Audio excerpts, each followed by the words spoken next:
आता पाहूया टॉप 9 मोठ्या राजकीय बातम्या।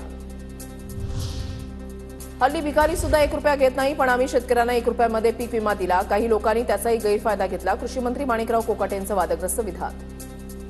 मला साधा कसं सांगा, भिकारी सुद्धा 1 रुपया घेत नाही हो, आणि आम्ही 1 रुपयावर विमा देतो गव्हर्नमेंट, त्याचा गैरफायदा लोकांनी घेण्याचा प्रयत्न केला आणि अशा प्रकारचे गैरप्रकार की बाकीच्या राज्याच्या लोकांनी ऑनलाईन अर्ज दाखल केले।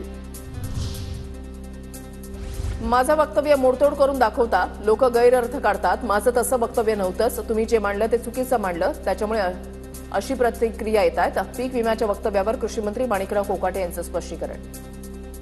मी तसं बोललोच नाही, तुम्ही चुकीचं दाखवताय सर। पुन्हा तुम्ही त्याच गोष्टीमध्ये तोडमोड करून स्टेटमेंट दाखवताय आणि त्याच्यावरती विरोधी पक्षाच्या लोकांना भांडवल देताय।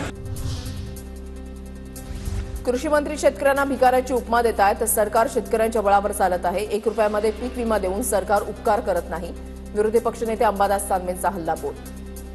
या शेतकऱ्याला जर अशा पद्धतीने 1 रुपया देतं तर हे काय उपकार करत नाही सरकार 1 रुपयात विमा देतं तर? याच शेतकऱ्याच्या बळावर सरकार, राज्य चालतं, सगळ्या गोष्टी चालतात।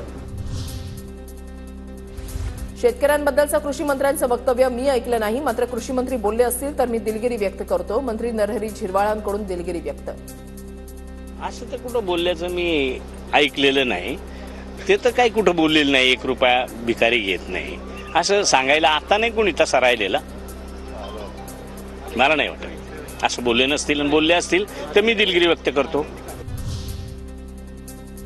1 रुपयाच्या ऐवजी आता 100 रुपयामध्ये पीक विमा मिळण्याची शक्यता। पीक विमा योजनेमध्ये बदल करण्याचा सरकारचा प्रयत्न। निकषामध्ये बदल न केल्यास विमा कंपन्यांना 400 कोटी द्यावे लागणार।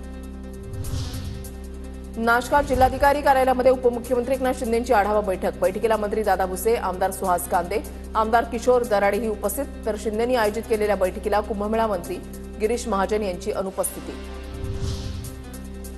राज्यातील मोठ्या प्रकल्पांकडे उपमुख्यमंत्री शिंदेही लक्ष ठेवणार। फडणवीसांच्या वॉर रूम शेजारी आता शिंदेंचा समन्वय कक्ष असणार, सूत्रांची माहिती।